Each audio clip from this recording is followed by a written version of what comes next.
Hello everyone, I heartly welcome you again on Versus Academy. आज की इस video में हम डेटा स्ट्रक्चर के यूनिट 2 को कवर करने वाले हैं। आरजीपीवी सिलेबस के अकॉर्डिंग यूनिट 2 में कौन-कौन से टॉपिक हैं, इनको हम देखेंगे। साथ ही साथ आरजीपीवी प्रीवियसली कई बार ऐसे क्वेश्चंस को रिपीटेडली पूछ चुकी है, जिनको हम इस वीडियो में कवर करने वाले हैं। तो अगर आप इस वीडियो को देख रहे हैं, तो ये फास्ट रिवीजन के लिए मैं बना रहा हूँ। अगर आपको सारे टॉपिक क्लियर हैं, तो मेरी एक रिक्वेस्ट है कि आप कॉपी पेन को अपने साथ ज़रूर रख के बैठें। सो दैट कि अगर कोई भी आपको पॉइंट ऐसा लगता है जो लिखना चाहिए, वो आप उस कॉपी में मेंशन कर लीजिए। तो चलिए शुरू करते हैं। स्टेक और क्यू, ये दोनों के दोनों टॉपिक इस पर्टिकुलर यूनिट में इंपॉर्टेंट है। इसी के ऊपर पूरी यूनिट बनी हुई है। स्टेक के अंदर हम देखेंगे स्टेक एज अ आइडेंटिटी कैसे काम करता है, डिफरेंट इम्प्लीमेंटेशन क्या है, मल्टीपल स्टेक किस तरह से यूज किए जाते हैं, एप्लीकेशंस क्या है स्टेक के, इनफिक्स से पोस्टफिक्स कन्वर्जन किस तरह से होता है बाय यूजिंग स्टेक, और अगर कोई एक्सप्रेशन है जिसको इवेल्युएट करना है, उसे कैसे इवेल्युएट किया जाएगा, रिकर्शन क्या होता है, ये हम ऑलरेडी कवर भी कर चुके हैं, बट एक बार फिर से हम नोटिस करेंगे। क्यू के अंदर हम देखेंगे क्यू को एज एडिटी कैसे यूज किया जाता है, डिफरेंट इम्प्लीमेंटेशन क्या है क्यू के, वो हम समझेंगे। सर्कुलर क्यू क्या होता है, प्रायोरिटी क्यू क्या होता है, डबल एंडेड क्यू क्या है, और क्यू का सिमुलेशन देखेंगे। साथ ही साथ एप्लीकेशन ऑफ क्यूज को भी हम कवर करेंगे। एट द एंड हम कई सारे जो प्रीवियस ईयर क्वेश्चंस हैं उनको भी एक बार सॉल्यूशन के लिए जरूर चेक करेंगे कि किस तरह से हमें क्वेश्चंस के लिए तैयारी करनी है। स्टेक क्या होता है, तो हम सबसे पहले बात करें। एक स्टेक लीनियर डेटा स्ट्रक्चर है जो कि last in first out operation को परफॉर्म करता है। तो सपोज ये मेरे पास एक स्टैक है जिसमें मैं 4 एलिमेंट को इंसर्ट करना चाहता हूँ। तो यहाँ मैंने 4 ब्लॉक बनाए हुए हैं। ये एक्चुअल में 4 ब्लॉक नंबर ऑफ एलिमेंट को रिप्रेजेंट कर रहे हैं। तो अगर मैंने कोई पहला एलिमेंट इंसर्ट किया है तो वो एलिमेंट यहाँ पे आ गया। सेकंड एलिमेंट अगर मैं कोई इंसर्ट कर रहा हूँ तो सपोज वो ये है 2।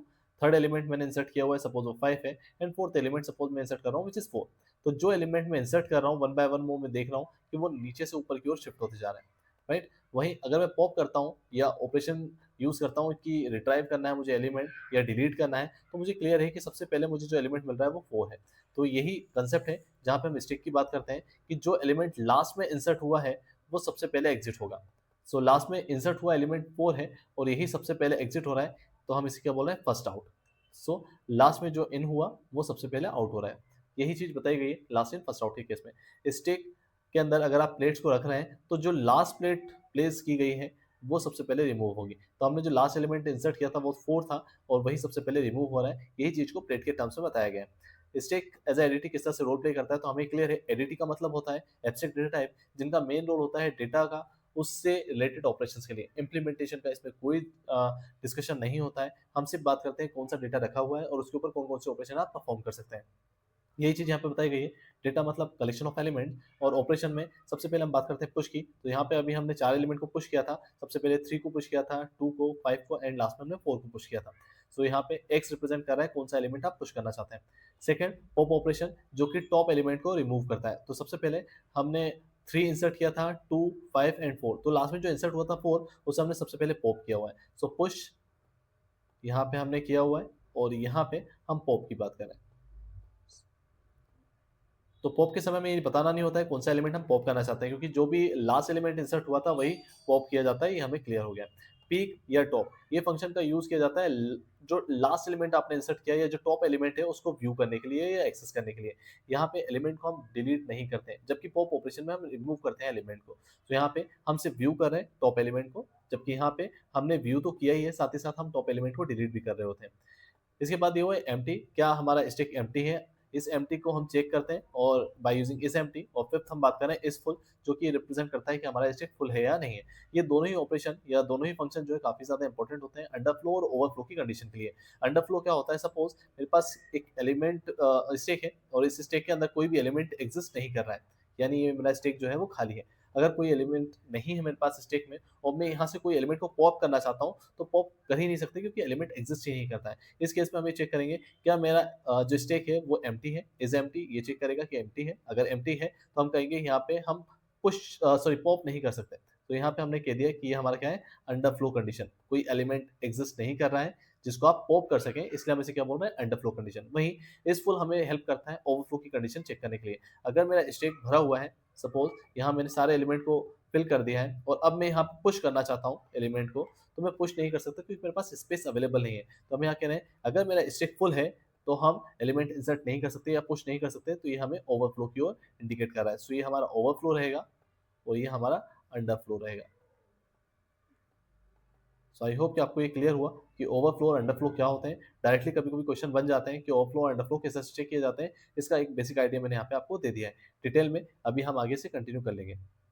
तो यहाँ पे एरे में और लिंक लिस्ट ये दोनों की यूज से हम एडीटी को इंप्लीमेंट कर सकते हैं या स्टैक को इंप्लीमेंट कर सकते हैं। किस तरह से किया जाएगा वो भी हम एक बार चेक कर लेते हैं। सबसे पहले हम स्टैक की बात कर लें कि स्टैक के बेस पे हम इंप्लीमेंट किस तरह से करते हैं। सॉरी, एरे के बेस पे हम देख रहे हैं कि स्टैक को किस तरह से इंप्लीमेंट किया जाता है एरे की हेल्प से। तो यहाँ पे मैंने एक एरे बनाया हुआ है। सपोज मैं यहाँ पे एक एरे बना रहा हूँ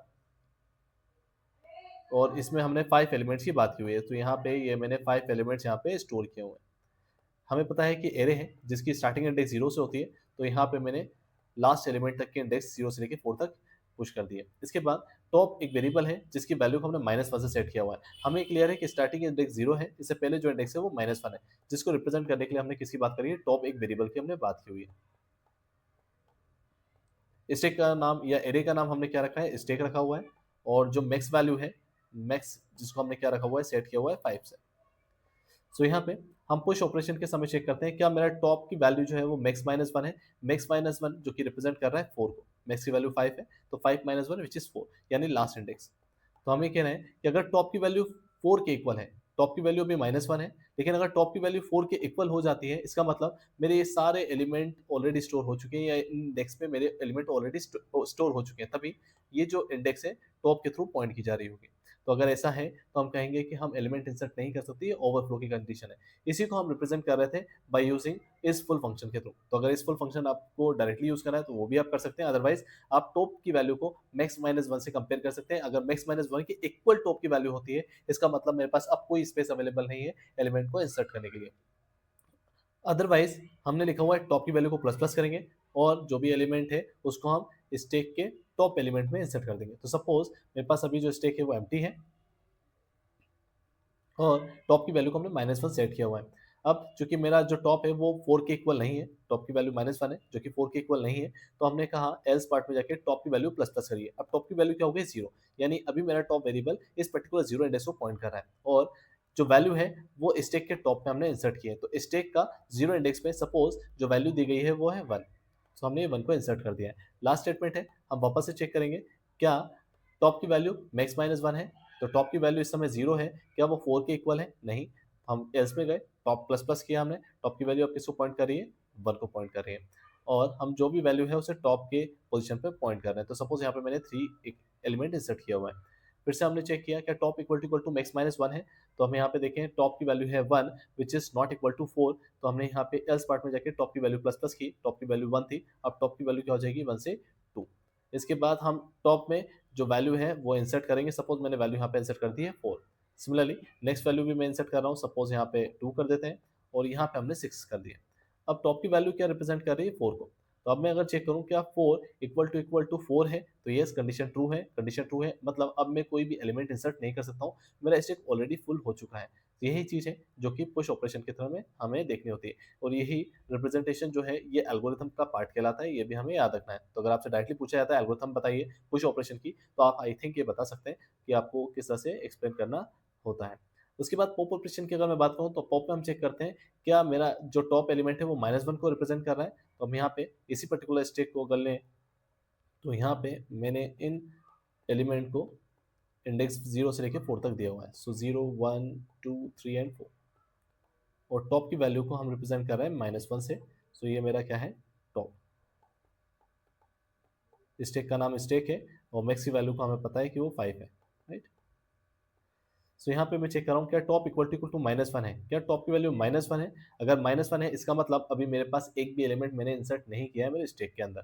सो अगर ऐसा है तो हम कहेंगे कि हम पॉप नहीं कर सकते क्योंकि कोई एलिमेंट है ही नहीं जिसको हम रिमूव कर पाए, इसलिए अंडरफ्लो की कंडीशन हम रिप्रेजेंट कर देंगे। अदरवाइज अगर टॉप की वैल्यू -1 नहीं होती, सपोज यहाँ पे एलिमेंट मेरे ऑलरेडी भरे हुए हैं 1, 3, 4, 2 एंड 6, तो टॉप की वैल्यू इस समय क्या है, 4 इंडेक्स पे। तो यहाँ पे हम चेक करेंगे टॉप जो एलिमेंट है इंडेक्स पे उसको मैं वैल्यू वेरिएबल में यूज़ करके या प्रिंट करा के चेक कर लूँगा। अदरवाइज उसके बाद हमने क्या करा हुआ है, सेकंड स्टेप में टॉप की वैल्यू को माइनस माइनस किया है। तो ये एलिमेंट को मैंने एक्सेस कर लिया, जो भी ऑपरेशन मुझे परफॉर्म करना है 6 के ऊपर मैं वो कर सकता हूँ और टॉप की वैल्यू को माइनस माइनस सेट कर दिया, यानी टॉप की वैल्यू 4 से एक कम हो जाएगी विच इज़ 3। अब मेरा टॉप किसको पॉइंट कर रहा है, 3 को। यही ऑपरेशन फिर से हम चेक करेंगे क्या टॉप की वैल्यू -1 है, नहीं टॉप की वैल्यू तो 3 है। 3 है तो एल्स पार्ट में गए, एल्स पार्ट में जाके स्टेक ऑफ 3 पे क्या है हमारा 2, इस 2 को हमने वैल्यू वेरिएबल में सेव करा लिया और जो भी ऑपरेशन परफॉर्म करना है वो हम कर सकते हैं। इसके बाद टॉप की वैल्यू को माइनस माइनस करेंगे एंड टॉप अब मेरा सेकंड इंडेक्स को पॉइंट कर रहा होगा। अगेन हम चेक करेंगे कि टॉप की वैल्यू -1 है, नहीं टॉप की वैल्यू 2 है, तो 2 है, एल्स पार्ट में जाएंगे, एल्स में जाके हमने स्टेक ऑफ 2, 2 पोजीशन पे क्या है 4, इस 4 को लेके हम जो भी ऑपरेशन परफॉर्म करना है कर सकते हैं। तो 2 हमारा हो चुका है, 4 हो चुका है, अगेन 3 होगा, फिर 1 होगा और इसके बाद टॉप की जो वैल्यू है वो 0 से क्या हो जाएगी, एक कम यानी -1 हो जाएगी और फिर हम अगर चेक करेंगे टॉप का -1 है, हाँ टॉप -1 है, तो अब मैं कोई और एलिमेंट को पॉप नहीं कर सकता और मैं यहाँ पे एक मैसेज दे दूंगा कि यहाँ पे अंडरफ्लो की कंडीशन एग्जिस्ट कर रही है। सो आई होप कि आपको पुश और पॉप दोनों ऑपरेशन क्लियर है कि एरे में किस तरह से हम push and pop operation perform करते हैं। कॉम्प्लेक्सिटी की अगर हम बात करें तो पुश ऑपरेशन ओवन टाइम में होता है, ये हमें क्लियर है कि जो भी एलिमेंट है वन बाय वन हम पोजिशन में इंसर्ट करते जाते हैं और पॉप ऑपरेशन की भी कॉम्प्लेक्सिटी क्या है, ओवन ही है, यानी जो भी एलिमेंट है वो टॉप से डिलीट किए जाते हैं तो ओवन टाइम कॉम्प्लेक्सिटी रहेगी। ओ जहाँ रिप्रेजेंट कर रहा है बिग ओ नोटेशन को। नोटेशन क्या होते हैं, असिम्प्टोट नोटेशन, उसे लास्ट वीडियो में मैंने ऑलरेडी डिटेल में कवर किया हो तो प्लीज उसे जरूर चेक कर लें। लिंक जो है वो डिस्क्रिप्शन में मैं ऑलरेडी मेंशन कर दूंगा। इसके बाद अगर मैं बात करूँ लिंक लिस्ट इंप्लीमेंटेशन की, तो लिंक लिस्ट के थ्रू भी हम स्टेक को इंप्लीमेंट कर सकते हैं। किस तरह से लिंक लिस्ट यूज होती है, तो हमने कहा लिंक लिस्ट में दो पार्ट होते हैं, पहला डेटा पार्ट और second pointer to the next node. Top always point to the first node. हमें याद रखना है कि अगर मेरा कोई हेड पॉइंटर है, सपोज ये मेरा हेड है और ये मेरी लिंक लिस्ट है जिसको मैं बना रहा हूँ, तो हमें लिंक लिस्ट में पता है कि सबसे पहले डेटा पार्ट होता है, फिर नेक्स्ट नोड को पॉइंट करने के लिए पॉइंटर होता है, राइट। और अगर लास्ट में कुछ नहीं है तो हमें नल से रिप्रेजेंट करना होता है। तो क्या कंडीशन यहाँ पे बोली जा रही है, top always point to the first node. हमें लिंक लिस्ट किस तरह से यूज करनी है कि हम स्टेक को इंप्लीमेंट कर पाए और स्टेक में जो भी एलिमेंट सबसे पहले इंसर्ट किया जाएगा वही सबसे लास्ट में एग्जिट होगा। तो यहाँ पे अगर कोई एलिमेंट है जिसको मैं इंसर्ट करना चाहता हूँ, तो सपोज मैंने एक एलिमेंट इंसर्ट किया, ये हमेशा याद रखना है स्टेक के लिए जब भी हम लिंक लिस्ट यूज करेंगे तो हमेशा टॉप एलिमेंट जो आएगा वो फर्स्ट नोड पे आएगा। तो यहाँ पे जो भी एलिमेंट इंसर्ट किया वो बिगिनिंग पे होता है, ये हमें याद रखना है, हमेशा इंसर्ट बिगिनिंग पे होगा लिंक लिस्ट के अंदर। तो अगर कोई एलिमेंट इंसर्ट किया सपोज 5, सो 5 ये जो नोड है उसका एड्रेस हम मान लेते हैं 100 है, तो इस 100 को अब मेरा हेड पॉइंटर पॉइंट करा रहा है और आगे कोई एलिमेंट नहीं है, अभी मैंने सिर्फ एक ही नोड को इंसर्ट किया है। नेक्स्ट नोड अगर मैं इंसर्ट करना चाहूँ तो नेक्स्ट नोड किस तरह से इंसर्ट होगी, सो हमने यहाँ पे 5 को पॉइंट किया था, 5 ये मेरी पहली नोड थी, एट द स्टार्टिंग मैंने इसको पॉइंट किया हुआ है और ये मेरा एड्रेस 100 है, सो मैंने यहाँ पे 100 को पॉइंट कराया हुआ है, सॉरी 100 को पॉइंट कराया हुआ है, राइट।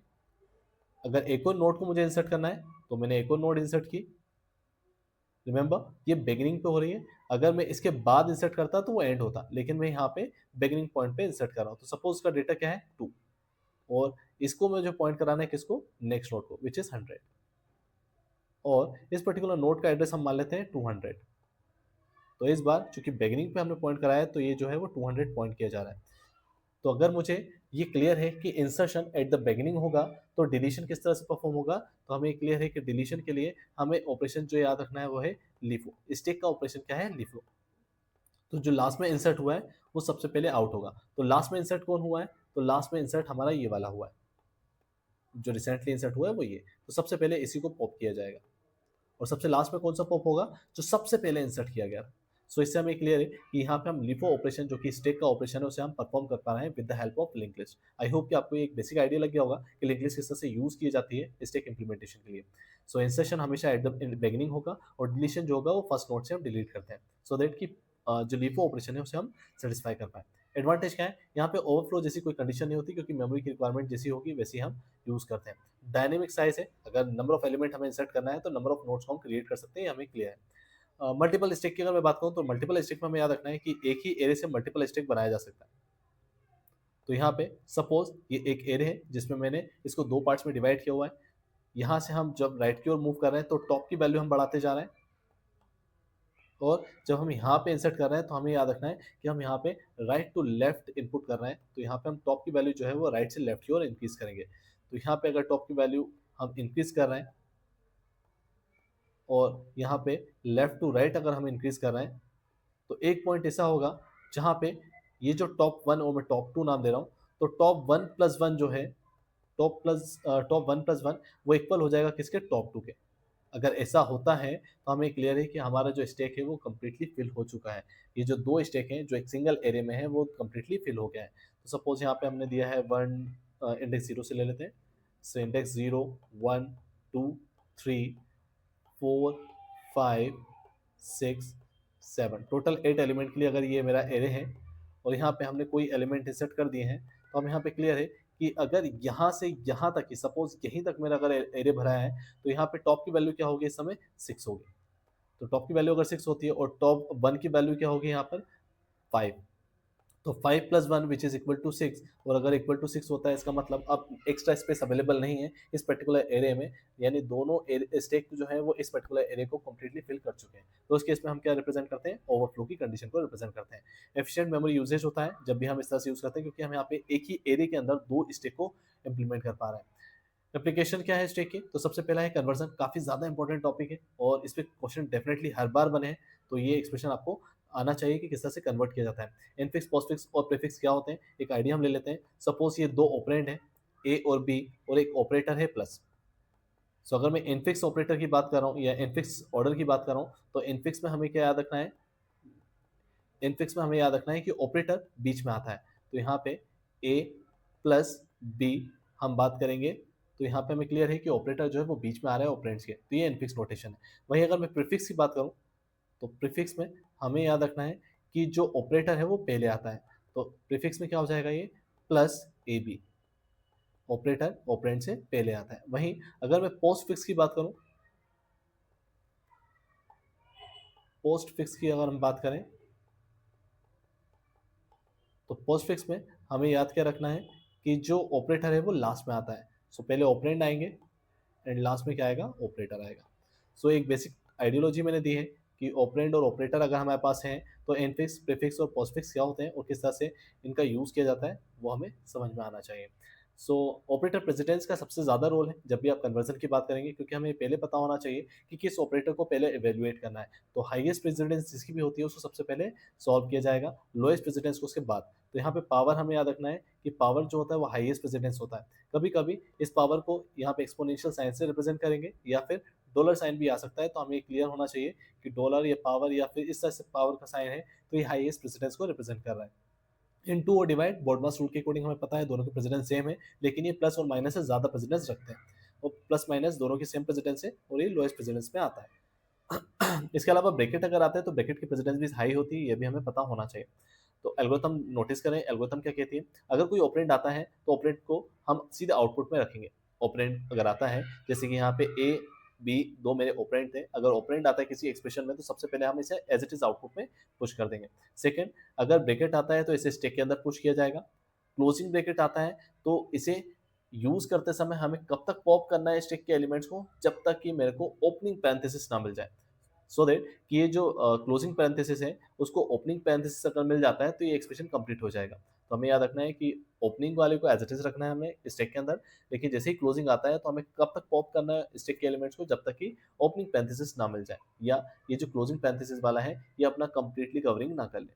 इसके बाद अगर ऑपरेटर आता है इन केस, तो पॉप करना है हायर इक्वल प्रेसिडेंस ऑपरेटर्स को, यानी सपोज किसी एक्सप्रेशन में प्लस ऑपरेटर आता है फिर इनटू ऑपरेटर आता है, कुछ नहीं करना है हमें, क्योंकि प्लस ऑपरेटर के बाद अगर इनटू ऑपरेटर आता है और ये सपोज मेरा स्टेक है, तो हमें कोई दिक्कत नहीं, क्योंकि प्लस से ज्यादा प्रेसिडेंस इसकी है इनटू की है। लेकिन अगर यही ऑर्डर रिवर्स होता कि पहले इनटू ऑपरेटर है और उसके बाद प्लस ऑपरेटर आना चाहता है, तो प्लस ऑपरेटर से ज्यादा प्रायोरिटी है या प्रेसिडेंस है इनटू की, तो हम पहले इनटू को सॉल्व कर लेंगे। सो आई होप कि आपको एक बेसिक आइडिया हो जाएगा कि किस तरह से हमें इसे करना है, और आगे मैं इसके कई सारे एग्जाम्पल भी देखने वाला हूँ, तो आपको ये वन बाय वन सारे एग्जाम्पल से और क्लियर अंडरस्टैंडिंग हो जाएगी। आफ्टर स्कैनिंग हम जो भी एलिमेंट होंगे स्टैक के अंदर उनको हम क्या करेंगे, पॉप करेंगे विथ रिमेनिंग ऑपरेटर्स। तो एग्जांपल है इनफिक्स, हम इसे इनफिक्स क्यों बोल रहे हैं, क्योंकि हमें क्लियर है कि ऑपरेटर जो है वो बीच में आ रहा है। अगर ऑपरेटर कहीं स्टार्टिंग में दिखता हमें तो हम इसे क्या बोलते थे, प्रीफिक्स। अगर लास्ट में दिखता तो हम इसे बोलते थे पोस्टफिक्स। फिलहाल हमें ऑपरेटर बीच में दिख रहे हैं ऑपरेंड्स के, इसलिए हम इसे क्या बोल रहे हैं, इनफिक्स नोटेशन। पोस्टफिक्स नोटेशन क्या होगा, तो अगर मैं इसी को बात करूँ इस पर्टिकुलर एग्जाम्पल में, सो यहाँ पे मैं एक टेबल फॉर्मेट में बता रहा हूँ कि ये टेबल फॉर्मेट में हम बना रहे हैं कि सपोज ये मेरे पास क्या रहेगा, इनपुट, ये मेरा आउटपुट है, और यहाँ पे स्टैक की हम बात करें तो सबसे पहले ए आया, तो हमने कहा इक्वेशन के अकॉर्डिंग अगर ऑपरेंड है तो एज इट इज हमें इसे आउटपुट में रखना है, तो हमने ए को एज इट इज आउटपुट में रखा है। सेकंड क्या आया, प्लस। सो प्लस आया है तो ये स्टैक का सिंबल है, क्योंकि हमने कहा प्लस या कोई ऑपरेटर है, तो ऑपरेटर अगर है और कोई हायर प्रेसिडेंस का ऑपरेटर होता है तो हम उसे निकालते हैं, अदरवाइज अभी हमने क्या किया, इसको एज इट इज स्टैक के अंदर पुश किया हुआ है। इसके बाद बी की हम बात करें तो बी इनपुट में आया है, प्लस भी आ चुका था, बी आया है तो हमने क्या किया, एज इट इज इसको आउटपुट में रखा है। इसके बाद इनटू आता है, तो इनटू अगर आ रहा है और प्लस ऑलरेडी मेरा स्टैक के अंदर है, उसके बाद मेरे पास इनटू आ रहा है, तो प्लस के बाद इनटू आ रहा है तो हमें कुछ नहीं करना है, एज इट इज स्टैक को हमें अभी फिल ही रहने देना है। यानी अभी मेरे पास स्टैक में दो ऑपरेटर अवेलेबल है, प्लस और उसके बाद इनटू। उसके बाद सी आ रहा है, तो सी मेरा एज इट इज ऑपरेंड है, तो हमने सी को भी एज इट इज यूज कर लिया। अब मेरे पास कोई भी एक्सप्रेशन में ऑपरेटर या ऑपरेंड नहीं है, सारे के सारे मैं स्कैन कर चुका हूँ। तो लास्ट स्टेप के अकॉर्डिंग हमें पॉप करना है रिमेनिंग ऑपरेटर्स को। तो रिमेनिंग ऑपरेटर सबसे पहले क्या करना है, हमें पॉप करना है इनटू को। तो ए बी सी के बाद हमने इनटू को पॉप किया एक्सप्रेशन में, और उसके बाद लास्ट बचा हुआ ऑपरेटर प्लस है तो उसको भी हमने पॉप कर दिया। सो ये हमारा क्या हो जाएगा, हमारा फाइनल पोस्ट फिक्स एक्सप्रेशन बन जाएगा। तो यही चीज़ यहाँ पर रिप्रेजेंट की गई है। इसे लार्जर एग्जाम्पल के साथ या कॉम्प्लेक्स एग्जाम्पल के साथ देखेंगे तो और क्लियर हो जाएगा। तो चलिए इस एग्जाम्पल को नोटिस करते हैं। इस एग्जाम्पल में आई होप कि आपको विजिबल होगा। इस एग्जाम्पल में सबसे पहले हमने क्या किया, ए को एज इट इज पोस्टफिक्स में यूज किया या आउटपुट में रखा हुआ है, प्लस आया है तो प्लस को मैंने स्टेक में इंसर्ट कर लिया है। इसके बाद बी आया है, बी हमारा ऑपरेंड है, एज इट इज आउटपुट में हमने इंसर्ट किया हुआ है। इनटू आया है, प्लस और इनटू जैसे अभी हमने देखा, प्लस अगर मेरा पहले ही पुश हो चुका है उसके बाद मेरे पास इनटू ऑपरेटर आता है, तो हमें क्लियर है कि प्लस से ज़्यादा प्रेसिडेंस है इनटू की, इसलिए अभी इसे स्टेक के अंदर ही हम एज इट इज रखेंगे। इसके बाद पैरेंथेसिस आता है, पैरेंथेसिस तब यूज करेंगे या पॉप करेंगे जब इसका क्लोजिंग पैरेंथेसिस अवेलेबल होगा। तो फिलहाल अभी ओपनिंग पैरेंथेसिस है, एज इट इज हमने रखा। अभी मेरे पास कितने ऑपरेटर आ चुके हैं, तीन ऑपरेटर आ चुके हैं स्टैक के अंदर। इसके बाद सी एज इट इज हमने आउटपुट में रखा है। पावर, पावर भी हमने एज इट इज आउटपुट में रखा है, क्योंकि पावर की प्रेसिडेंस सबसे ज्यादा है, तो अभी हमें इसमें कोई चेंजेस नहीं कर रहे हैं। जहां कम प्रेसिडेंस का कोई आता है उसके बाद हम स्टैक में देखेंगे क्या आने वाले जो ऑपरेटर है उससे हायर प्रेसिडेंस हमारे पास स्टैक में अवेलेबल है, अगर है तब हम उसे पॉप करेंगे। तो फिलहाल अभी ऐसा नहीं है, प्लस से ज़्यादा प्रेसिडेंस इंटू की थी, इंटू से ज़्यादा ब्रैकेट की, ब्रैकेट से ज़्यादा पावर की, तो अभी हमने कोई भी चेंजेस नहीं किए, हमारे सारे एलिमेंट्स को हमने स्टैक के अंदर रखा हुआ है। इसके बाद डी आता है, तो डी को हमने एज इट इज आउटपुट में स्टोर किया हुआ है। इसके बाद माइनस, अब अगर माइनस आता है तो हमें यहाँ पे क्लियर है कि अगर माइनस आता है तो हमें यहाँ पे दिख रहा है क्लियरली कि इनटू की जो है सॉरी पावर की जो प्रेसिडेंस है वो हायर है। तो अगर माइनस कम प्रेसिडेंस वाला आता है तो हम क्या करेंगे, अब यहाँ पे माइनस को इंसर्ट करने से पहले पावर को पॉप करेंगे। तो यहाँ पे हमने पावर को पॉप किया, आउटपुट में रख दिया, पावर गया और माइनस को हमने स्टेक के अंदर पुश कर दिया। इसके बाद ई आता है, तो ई को हमने आउटपुट में एज इट इज रखा है। पैरेंथेसिस क्लोजिंग, क्लोजिंग पैरेंथेसिस मिल गया, तो ओपनिंग हमारे पास था, अब मेरे पास क्लोजिंग भी आ चुका है। तो क्लोजिंग आ गया है तो अब मुझे क्या करना है, वन बाय वन एलिमेंट को पॉप करना है। तो पॉप करते समय हमें क्लियर दिख रहा है कि सिर्फ और सिर्फ माइनस ऑपरेटर ही है जो स्टैक के अंदर अवेलेबल है। तो ई के बाद हमने माइनस को पॉप कर दिया है। अब हमारे पास बचे क्या है, प्लस और इनटू। अब पावर फिर से आ गया है, तो पावर को अगर मैं यूज़ करूँ, फिर से पावर आ गया है तो मैं ये हटा देता हूँ। अभी मेरे पास स्टैक के अंदर क्या क्या अवेलेबल है, प्लस है, प्लस के बाद इनटू है, और इनटू के बाद मेरे पास क्या आ रहा है, पावर है, इनटू के बाद पावर है। ठीक है, तो यहाँ पे हमें क्लियर दिख रहा है पावर है, तो हमने एज इट इज पावर के बाद पैरेंथेसिस फिर से आ गया, तो पैरेंथेसिस को यूज़ करेंगे, एज इट इज पैरेंथेसिस फिर से मैंने यूज़ किया है। उसके बाद हमें यहाँ पे देख रहे हैं एफ, एफ हमने एज इट इज यूज़ कर लिया है लास्ट में। प्लस आ गया है, तो प्लस जैसे ही आएगा हमें क्लियर है कि अभी इसके लिए क्लोजिंग पैरेंथेसिस अवेलेबल नहीं है, तो हमने एज इट इज रहने दिया है। जी आ गया है, तो जी को भी हमने एज इट इज लिख लिया है। इसके बाद इनटू, इनटू आ गया है, तो यहाँ पे पैरेंथेसिस के अंदर अभी क्लोजिंग पैरेंथेसिस नहीं मिला है, तो अभी हम ओपनिंग पैरेंथेसिस के ऊपर देख रहे हैं कि यहाँ पे रूल हमें क्या दिख रहा है, वायलेट होता हुआ दिख रहा है। प्लस से ज़्यादा प्रेसिडेंस वाला हमारे पास अवेलेबल है, चूंकि प्लस से ज़्यादा वाला प्रेसिडेंस है इसलिए अभी हम कोई चेंजेस नहीं कर रहे हैं। हाँ, अगर इनटू पहले होता फिर प्लस आता तो हम यहाँ पे पॉप करते, फिलहाल हम यहाँ पॉप नहीं करेंगे। इसके बाद एच आ गया है, तो एच को हमने एज इट इज आउटपुट में रखा है। क्लोजिंग पैरेंथेसिस अब मुझे मिल गया है, ये क्लोजिंग पैरेंथेसिस जैसे ही मिला तो अब मैं इसे पॉप करते हुए जाऊंगा, कब तक, जब तक कि ओपनिंग पैरेंथेसिस तक मैं ना पहुंच जाऊं। तो ये दोनों ऑपरेटर क्या होंगे, हम पॉप करेंगे। तो सबसे पहले इनटू आएगा, उसके बाद प्लस आएगा, तो यहाँ पे इनटू सबसे पहले आएगा, उसके बाद प्लस आएगा। लेटर ऑन माइनस, मेरे एक्सप्रेशन में माइनस भी है, सो माइनस को हमने लिखा। माइनस को जैसे ही लिखा तो हमारे पास तीन ऑपरेटर थे, तीनों के तीनों से ज़्यादा कम प्रेसिडेंस जो है वो हमारे पास माइनस की है। तो प्लस मेरे पास स्टेक में था, इनटू मेरे पास स्टेक में था, और पावर मेरे पास स्टेक में था। और जैसे ही माइनस आता है तो माइनस की जो प्रेसिडेंस है वो इससे कम है, पावर से कम है, इसलिए पॉप करेंगे हम इसे। पॉप करेंगे तो पावर ऑपरेटर आ गया मेरे पास। उसके बाद इनटू से भी माइनस की कम है, तो यहाँ पे इनटू को भी पॉप किया जाएगा।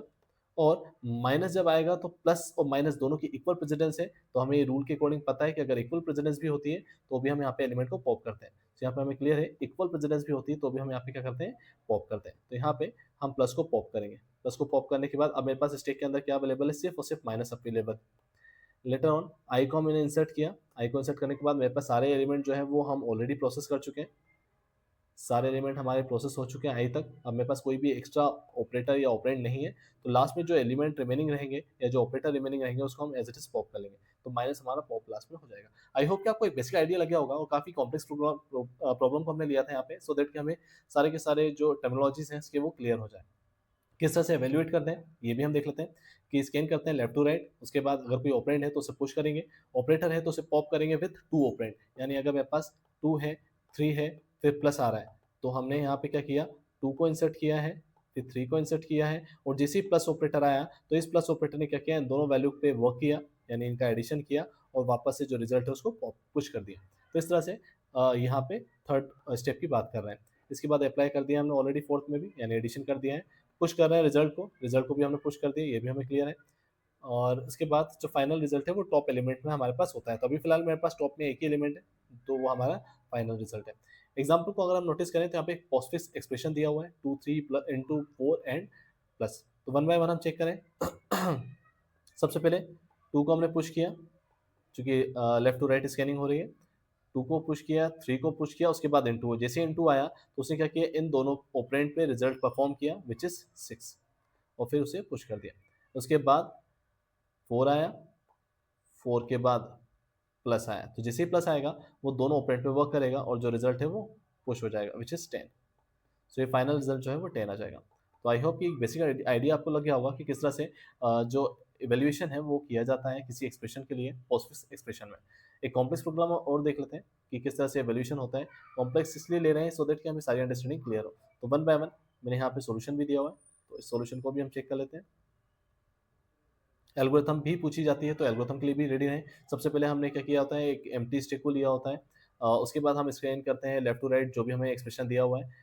इफ ऑपरेट अगर अवेलेबल होता है ऑपरेंड तो हम पुश करते हैं उसे स्टैक के अंदर, और अगर ऑपरेटर होता है तो पॉप करते हैं दो ऑपरेंड को जो भी टॉप के रहेंगे, यानी सेकेंड ऑपरेंड फिर फर्स्ट ऑपरेंड, और उसके ऊपर जो भी ऑपरेटर है उसको कंप्यूट करके या प्रोसेस करके हम रिजल्ट को क्या करेंगे, पुश कर देंगे स्टैक के अंदर, और जो फाइनल रिजल्ट होगा वो टॉप का एलिमेंट ही होता है। हमें क्लियर है। तो एक्सप्रेशन को अगर हम नोटिस करें तो एक्सप्रेशन हमारा किया। सो 12, सबसे पहले 12 सिंबल आया, उसे हमने स्टैक में पुश किया है क्योंकि हमें पता है कि ऑपरेंड हम पुश करते हैं स्टैक के अंदर। फिर 7 आया, 7 को भी हमने पुश किया। फिर 3 आया, 3 को भी हमने पुश किया। इसके बाद माइनस, माइनस जैसे आया तो लास्ट के दो एलिमेंट पे ऑपरेशन परफॉर्म होगा। तो 7 माइनस 3 विच इज 4, तो 4 को हमने एज अ रिजल्ट पुश कर दिया है। अब मेरे पास जो स्टैक के अंदर एलिमेंट है वो 12 एंड 4 है, तो यहाँ पे 12 एंड 4 अब मेरे पास दो एलिमेंट अवेलेबल है। इसके बाद फिर आ रहा है हमारे पास डिवाइड, तो डिवाइड करेंगे तो हमें दो ऑपरेंड मिल रहे हैं, डिवाइड आएगा तो ये दोनों ऑपरेशन पे परफॉर्म होगा। तो 12 डिवाइड बाई 4 विच इज 3। तो यहाँ पे अब जो रिजल्ट है वो क्या है, 3, तो 3 को पुश कर दिया जाएगा। अब मेरे पास एक ही एलिमेंट है विच इज 3, तो यहाँ पे 3। इसके बाद 2, 2 को हमने इंसर्ट किया, फिर 1 आया, 1 को इंसर्ट किया, फिर 5 आया, 5 को इंसर्ट किया। इसके बाद प्लस, तो लास्ट के दो एलिमेंट क्या है, 1 और 5, इनका एडिशन होगा विच इज 6, ये हमने मेंशन कर दिया है। फिर इंटू आ रहा है तो 2 इंटू 6 जो कि 12 हो जाएगा, और फिर लास्ट में प्लस, तो 12 प्लस 3 विच इज़ 15, 15 हमारा लास्ट फाइनल रिजल्ट होगा। सो आई होप कि आपको इवेल्युएशन काफ़ी इजीली समझ में आ गया होगा। इसके बाद यह रिकर्शन क्या होता है, तो हमें पता है कि एक फंक्शन अगर अपने आप से कॉल करता है अपने अंदर डेफिनेशन से, तो उसे हम क्या बोल रहे हैं, रिकर्शन। तो अगर कोई फैक्टोरियल है, मुझे कैलकुलेट करना है सपोज 4 का फैक्टोरियल, तो मुझे क्लियर है कि फैक्टोरियल के फंक्शन के अकॉर्डिंग सबसे पहले जो नंबर होता है उस नंबर को हम मल्टीप्लाई करते हैं रिकर्सिव कॉल के साथ एक कम एलिमेंट के लिए। तो इस बार मैं जो कॉल करूंगा वो फैक्टोरियल 3 के लिए करूंगा। तो यहाँ पे फैक्टोरियल 3 के लिए होगा तो 4 इंटू, फैक्टोरियल 3 के लिए होगा तो 3 इंटू, एक कम के लिए फिर से कॉल होगा विच इज़ 2 के लिए, और 4 3 हम ऑलरेडी कर चुके हैं। ये स्टेक के अंदर हम ऑलरेडी इंसर्ट करते जा रहे हैं, ये जो एलिमेंट है ये स्टेक के अंदर हम इंप्लीमेंट करते जा रहे हैं लेफ्ट टू राइट। तो 4 इंटू 3 ये स्टेक के अंदर आ रहा है। अब यहाँ पे क्या आएगा 2, और फिर से कॉल होगा फैक्टोरियल 1 के लिए, और हमें पता है फैक्टोरियल 1 की वैल्यू जो होती है वो 1 होती है। तो यहाँ पे ये स्टेक के एलिमेंट है, 1 बाय 1 हम पॉप करेंगे, तो सबसे पहले 1 पॉप होगा, इंटू होगा 2 से, जो रिजल्ट आएगा वो हो जाएगा 2, फिर इंटू होगा 3 से, जो रिजल्ट होगा वो हो जाएगा 6, फिर इंटू होगा 4 से, जो रिजल्ट आएगा विच इज 24, ये फाइनल हमारा रिजल्ट होगा। यही यहाँ पे रिप्रेजेंट करने के लिए बताया गया है। इसके बाद क्यू की अगर मैं बात करूँ तो क्यू हमारा होता है फर्स्ट इन फर्स्ट आउट के रिप्रेजेंटेशन के लिए। आपने देखा होगा कि रेलवे सेक्टर हो गया या फिर टिकट बुकिंग सिस्टम हो गया या कोई रजिस्ट्रेशन प्रोसेस है, तो वहाँ पे कई सारे लोग लाइन लगा के खड़े होते हैं। वो लाइन जो है वो रिप्रेजेंट करती है क्यू को। तो जो लाइन में सबसे पहले लगेगा उसी को सबसे पहले सर्विस मिलेगी। इसलिए हम यहाँ पे क्या बोल रहे हैं, जो सबसे पहले आया है, जो फर्स्ट इन हुआ है क्यू में, वो सबसे पहले आउट होगा, यानी उसको सबसे पहले सर्विस मिलेगी। तो फीफो इसको हम क्या रिप्रेजेंटेशन के लिए यूज करते हैं। सो आई होप कि आपको ये क्लियर हो गया होगा कि फीफो क्या होता है, क्यू क्या होता है, किस तरह से रोल प्ले होता है क्यू का, वो भी हम एक बार नोटिस कर लेते हैं। मैं एक जीआईएफ इमेज को रिप्रेजेंट कर देता हूँ सो दैट कि आपको ये क्लियर हो।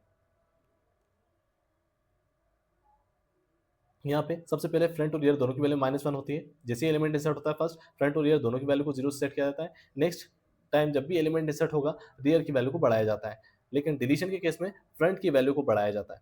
जैसे ही फ्रंट और रियर दोनों की वैल्यू इक्वल हो जाती है, इसका मतलब अब मेरे पास जो है लास्ट एलिमेंट ही है और वापस उसकी वैल्यू को हम -1 से सेट कर देते हैं। सो आई होप कि आपको एक बेसिक आइडिया लग गया होगा कि फ्रंट और रियर स्टार्टिंग में -1 से रिप्रेजेंट किए जाते हैं। जैसे ही कोई एक एलिमेंट इंसर्ट किया जाएगा, फ्रंट और रियर दोनों की वैल्यू को 0 से सेट कर दिया जाएगा या 1 से इंक्रीमेंट कर दिया जाएगा। लेकिन अब की बार से अगर कोई भी नेक्स्ट एलिमेंट इंसर्ट होता है, तो सिर्फ और सिर्फ फ्रंट की वैल्यू को बढ़ाया जाएगा, रियर की वैल्यू एज इट इज हमारे पास, सॉरी, रियर की वैल्यू को बढ़ाया जाएगा, फ्रंट की वैल्यू हमारे पास एज इट इज 0 पे रहेगी।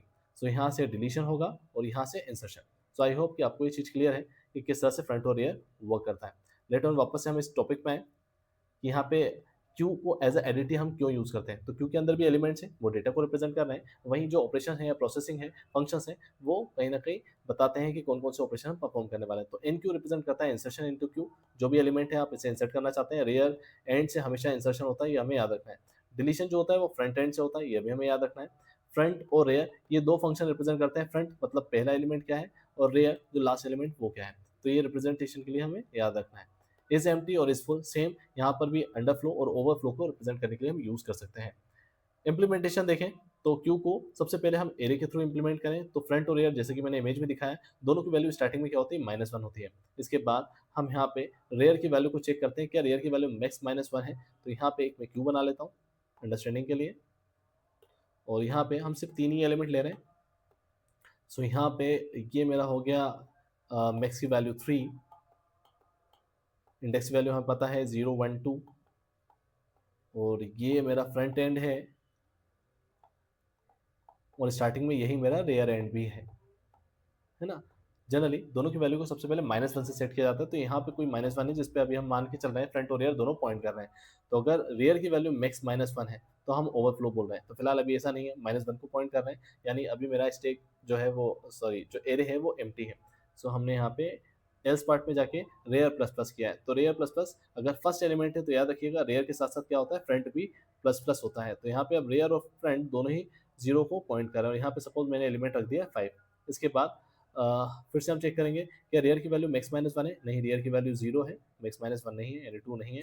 तो हम फिर से इंसर्ट करेंगे, रेयर प्लस प्लस करेंगे। अब रेयर किसको पॉइंट कर रहा है, 1 को। फ्रंट अभी भी मेरा किसको पॉइंट कर रहा है, इंडेक्स 0 को ही पॉइंट कर रहा है। सिर्फ हम रेयर को बढ़ाते जा रहे हैं जब हम इंसर्ट कर रहे हैं। तो यहाँ पे हम 1 बाय 1 तब तक इंसर्ट करेंगे जब तक कि रेयर की वैल्यू 2 ना हो जाए। जैसे ही रेयर इक्वल टू मैक्स -1 होगा, यानी 2 इक्वल टू 2 होगा, तो ये कंडीशन ट्रू होगी और हम कहेंगे कि ओवरफ्लो, यानी अब मेरे पास इस पर्टिकुलर क्यू के अंदर कोई और एलिमेंट इंसर्ट करने के लिए स्पेस अवेलेबल नहीं है। डी क्यू का क्या काम है, डी क्यू मतलब डिलीशन। अगर मैं डिलीशन करना चाहता हूँ तो हम फ्रंट एंड का यूज करते हैं। अभी रेयर एंड का यूज कर रहे थे क्योंकि हम इंसर्शन की बात कर रहे थे, अब डिलीशन की बात कर रहे हैं तो हम फ्रंट को चेक करेंगे, क्या फ्रंट की वैल्यू रेयर के इक्वल है, क्या फ्रंट की वैल्यू 2 के इक्वल है। रेयर मेरा किसको पॉइंट कर रहा होगा, 2 को। तो फ्रंट की वैल्यू क्या 2 के इक्वल है, नहीं। अगर होती तो हम बोल देते हैं अंडरफ्लो, यानी अब मेरे पास एक भी एलिमेंट एक्चुअल में क्यू के अंदर एग्जिस्ट नहीं कर रहे हैं। लेकिन अगर ऐसा नहीं होता है तो हम क्या कर रहे हैं, फ्रंट की वैल्यू को प्लस प्लस कर रहे हैं। तो फ्रंट की वैल्यू प्लस प्लस करके हम फ्रंट को 0 से 1 क्यू ले जाएंगे, फिर 1 से 2 क्यू ले जाएंगे। जैसे ही 2 पे फ्रंट पहुंचेगा तो फ्रंट और रेयर इक्वल होंगे। इसका मतलब अब मेरे पास कोई भी एलिमेंट क्यू के अंदर एग्जिस्ट नहीं करते हैं और मैं यहाँ पे अंडरफ्लो को मैसेज के लिए यूज कर सकता हूँ। इसके बाद अगर मैं बात करूँ लिंक लिस्ट इंप्लीमेंटेशन की, तो यहाँ पे लिंक लिस्ट के लिए इंसर्ट हम करते हैं रेयर एंड से, डिलीशन हम करते हैं फ्रंट एंड से। ये हमें याद रखना है, इंसर्शन रेयर एंड से किया जाता है, डिलीशन फ्रंट एंड से होता है। तो इंप्लीमेंटेशन में यही पॉइंट हमें याद रखना है कि किस तरह से होता है। इसके बाद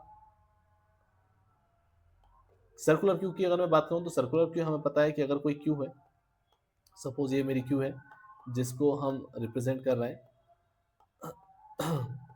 तो फ्रंट और रेयर दोनों की वैल्यू के लिए कंडीशन हमें याद रखनी है कि रेयर प्लस वन का मॉड्यूलस मैक्स अगर मैं लूँ और वो फ्रंट के इक्वल है, इसका मतलब अब मेरा पूरा जो क्यू है वो कंप्लीटली फिल हो चुका है। तो ये मान लेते हैं 0 इंडेक्स है, 1 है, 2 है, 3 है एंड ये 4th इंडेक्स है। तो हमें क्लियर है कि अगर रेयर की हम बात करें, सपोज कि मेरे सारे एलिमेंट भर चुके हैं, अगर सारे एलिमेंट भर चुके हैं मतलब मेरा रेयर किसको पॉइंट कर रहा होगा, 4th इंडेक्स को पॉइंट कर रहा होगा।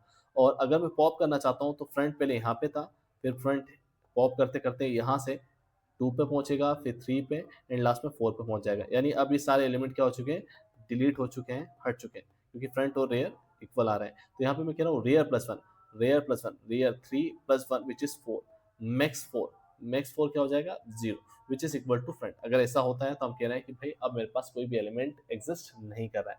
यही चीज को यहाँ पर बताया गया है। इसके बाद एडवांटेज में बात करें तो एफिशिएंट मेमोरी का यूटिलाइजेशन है, ये भी हमें पॉइंट याद रखना है।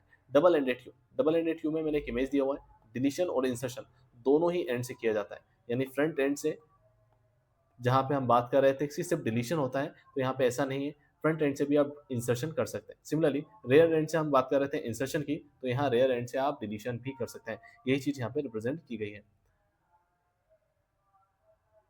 प्रायोरिटी क्यू की अगर हम बात करें तो प्रायोरिटी क्यू में जनरली अगर कोई एलिमेंट है तो उसके साथ उसकी प्रायोरिटी सेट की जाती है। तो अगर यहाँ पे 2 कोई एलिमेंट है और उसकी प्रायोरिटी हमने सेट कर दी है 10, और कोई एक और एलिमेंट में इंसर्ट करना चाहता हूँ जिसकी वैल्यू क्या है, सपोज 5, और इसकी प्रायोरिटी है 6, तो कोई दिक्कत नहीं। लेकिन अगर कोई एक ऐसा एलिमेंट आता है जिसकी प्रायोरिटी इस प्रीवियस एलिमेंट से ज़्यादा होती, तो इसको हम क्यू के अंदर आगे की ओर शिफ्ट करते हैं, यानी क्यू को हम पहले प्रिविलेज देते हैं इस पर्टिकुलर नोड में।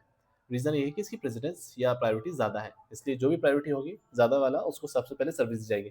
एज़ यूजुअल हमने देखा है कई बार कि इमरजेंसी जो होती है, जैसे यहाँ पे एग्जांपल भी दिया है मैंने, हॉस्पिटल इमरजेंसी सिस्टम, कई सारे पेशेंट अगर लाइन में है लेकिन कोई इमरजेंसी केस आता है तो इमरजेंसी केस को सबसे पहले टैकल किया जाएगा क्योंकि उसकी प्रायोरिटी ज़्यादा है।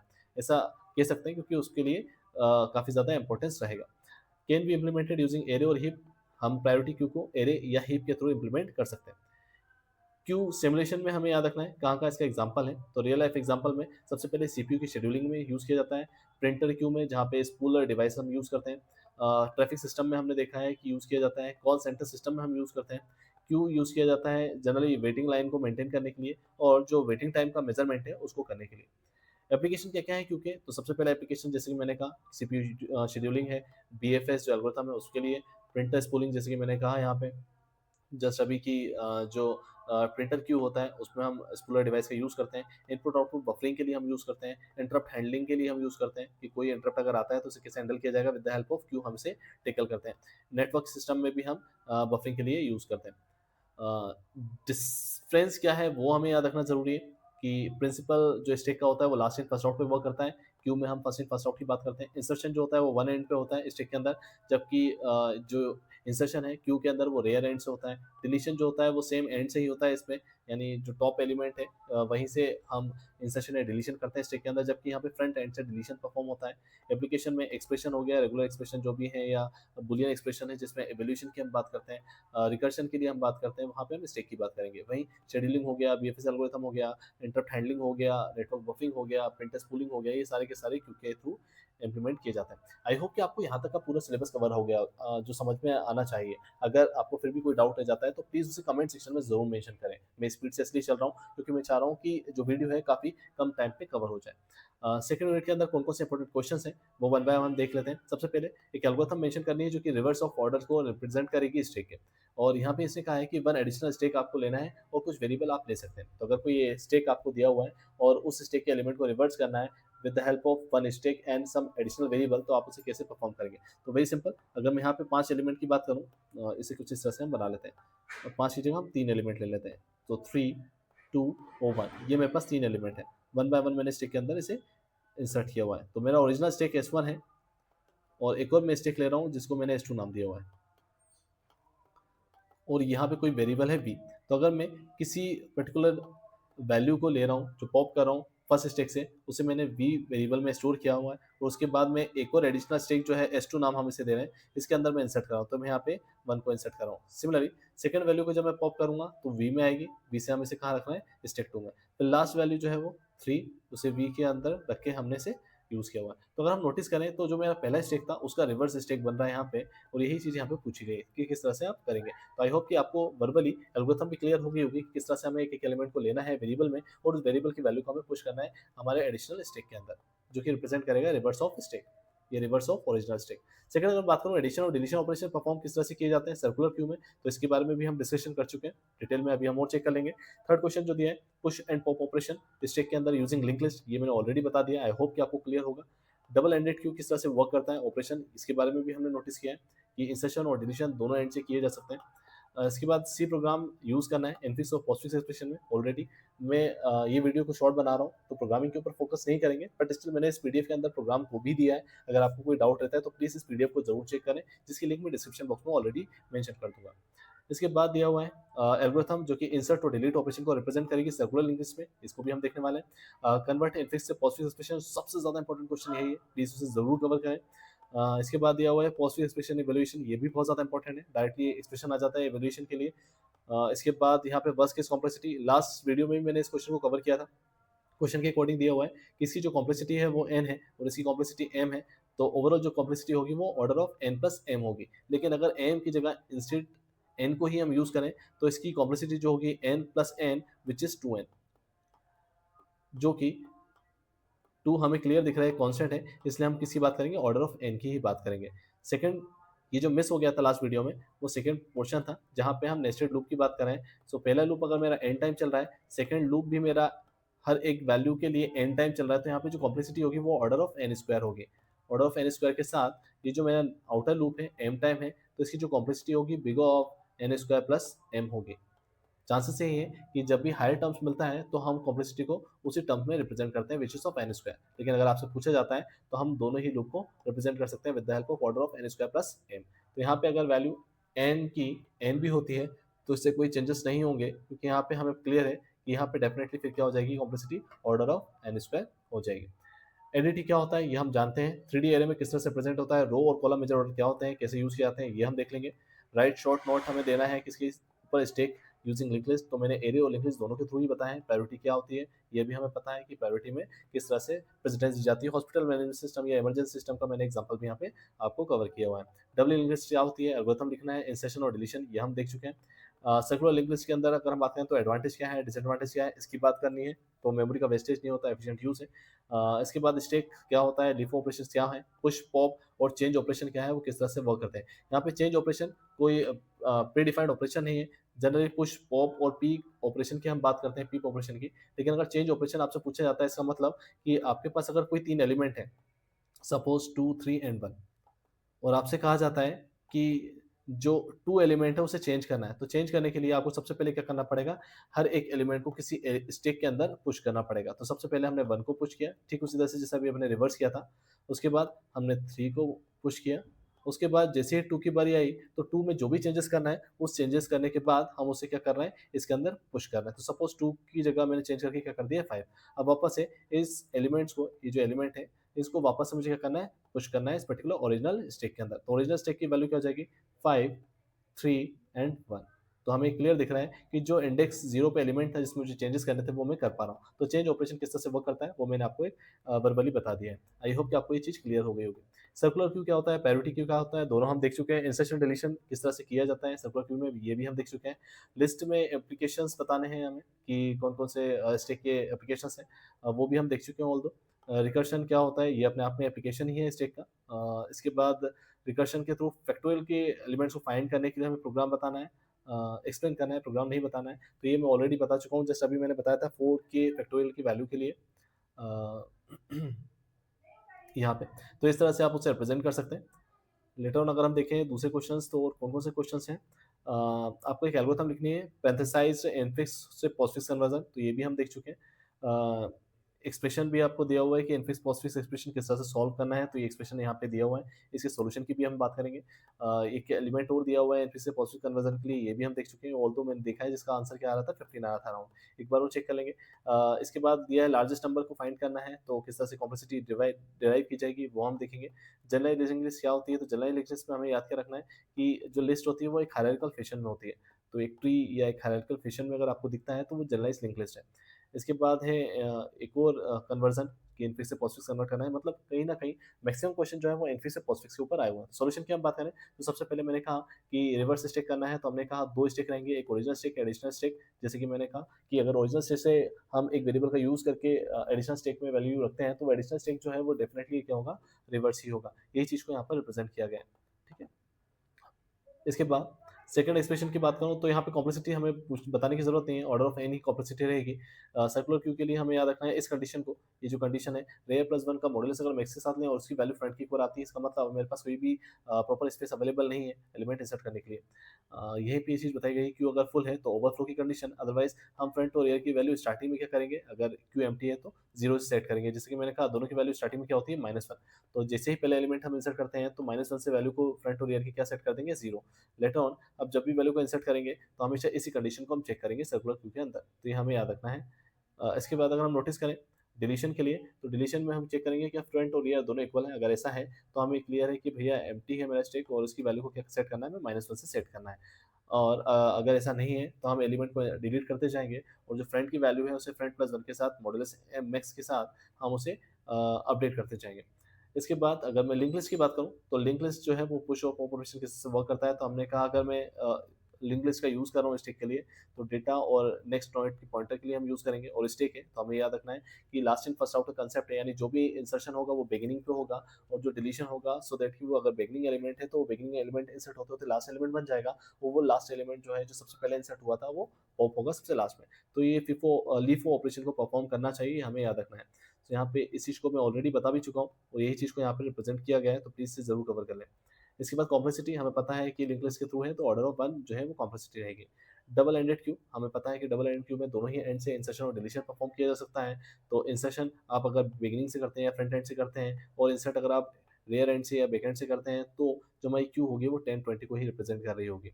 सो इस तरह से दिया हुआ है हमारा proper double ended queue. Infix से पोस्टफिक्स के लिए प्रोग्राम है, प्रोग्राम पे मैं ज़्यादा फोकस नहीं कर रहा हूँ, जैसे कि मैंने कहा कि प्रोग्राम इतने ज़्यादा चांसेस नहीं है आए, बट स्टिल मैंने सॉल्यूशन दिया हुआ है तो प्लीज़ इसे ज़रूर कवर करें। जैसा मेथड मैंने बताया सेम वही मेथड को यहाँ पर प्रोग्राम के टर्म्स में भी बताया गया है।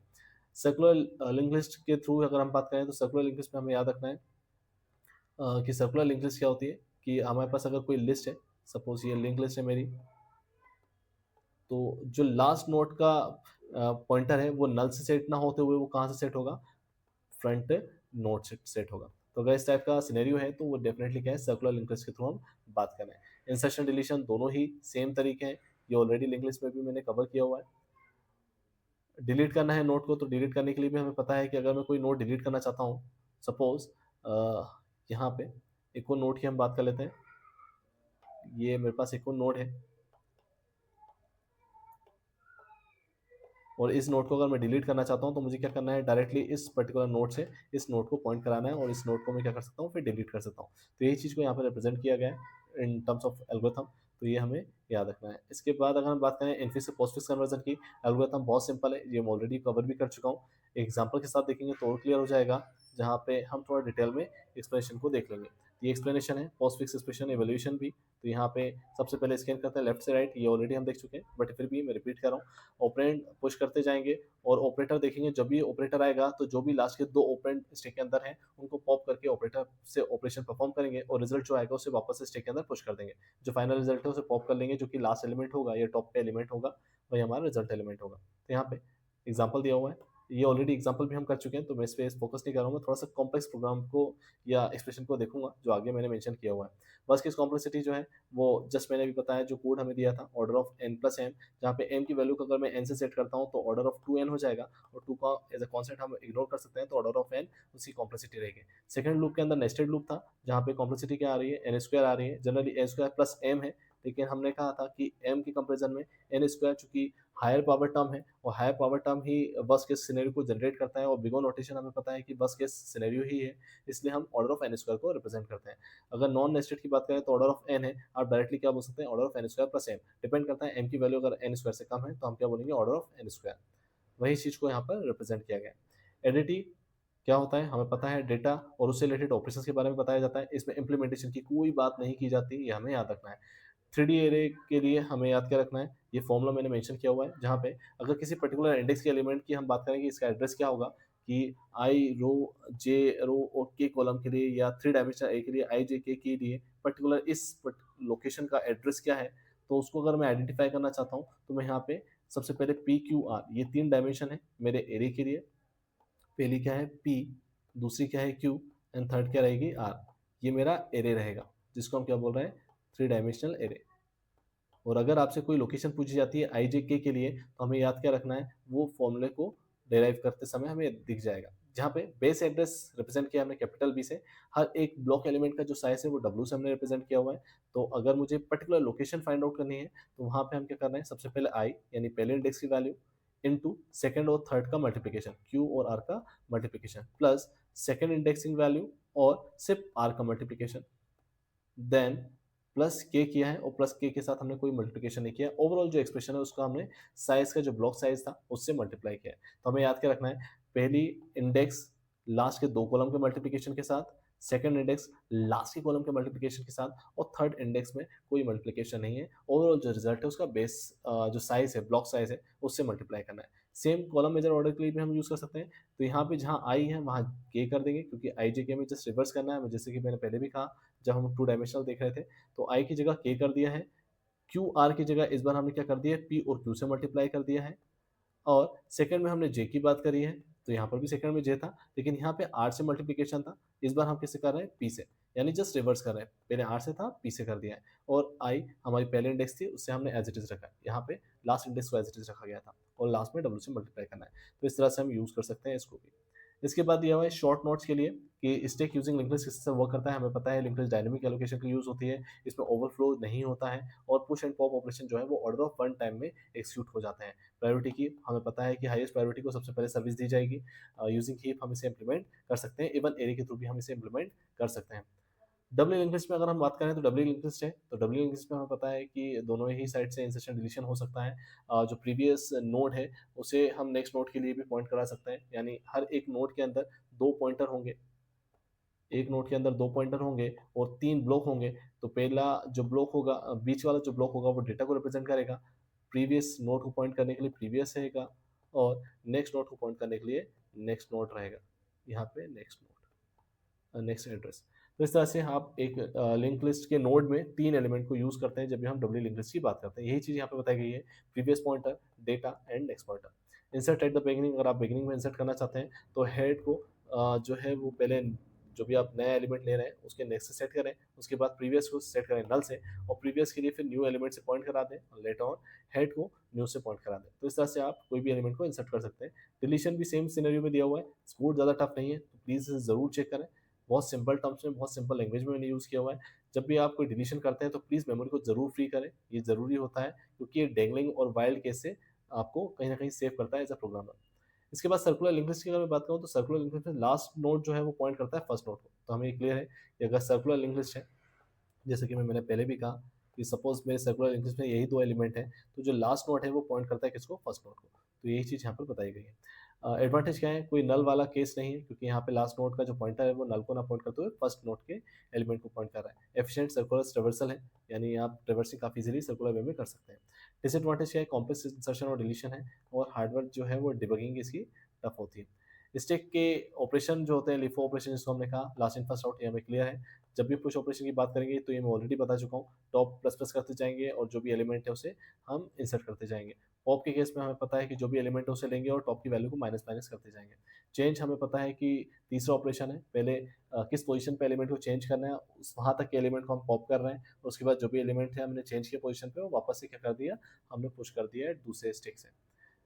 सर्कुलर क्यू और प्रायोरिटी क्यू मैं बता चुका हूँ। सर्कुलर क्यू क्या है, जो मेमोरी वेस्टेज को अवॉइड करती है। प्रायोरिटी क्यू क्या है, ये बेस्ड ऑन प्रायोरिटी वर्क करती है, यानी जो भी पॉप ऑपरेशन होंगे वो बेस्ड ऑन प्रायोरिटी होंगे, या डिलीशन होंगे वो बेस्ड ऑन प्रायोरिटी होंगे। एप्लीकेशंस की अगर हम बात करें स्टेक के, तो एक्सप्रेशन का कन्वर्सन है, एक्सप्रेशन का एवेल्युएशन है, रिकर्शन है, पैरेंथेसिस की चेकिंग है, बैक ट्रैकिंग एल्गोरिथम्स है, ये सारी की सारी जो है वो स्टेक के थ्रू इंप्लीमेंट की जाती है। इनके लिए एप्लीकेशन यूज जो होता है वो स्टेक का होता है।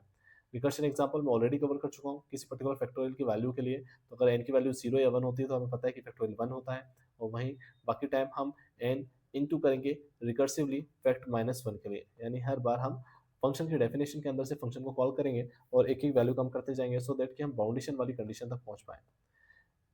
इसके बाद अगर हम बात करें एक्सप्रेशन के कन्वर्जन की, तो ये एक्सप्रेशन है जिसको कन्वर्ट करने के लिए मैंने यहाँ पे दिया हुआ है कि ये एक्सप्रेशन किस तरह से कन्वर्ट होगा।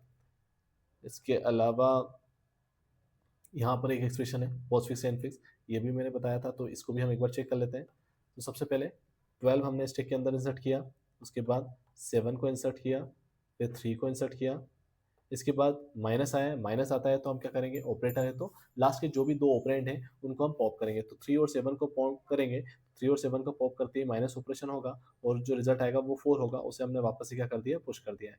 इसके बाद डिवाइड ऑपरेशन आ रहा है, तो डिवाइड ऑपरेशन जैसे ही आएगा वापस से स्टेक के जो ऑपरेंड्स हैं उनको पॉप किया जाएगा, तो 4 और 12 का पॉप होगा और जो रिजल्ट है विच इज़ 3 वो यहाँ पे स्टोर कर दिया जाएगा।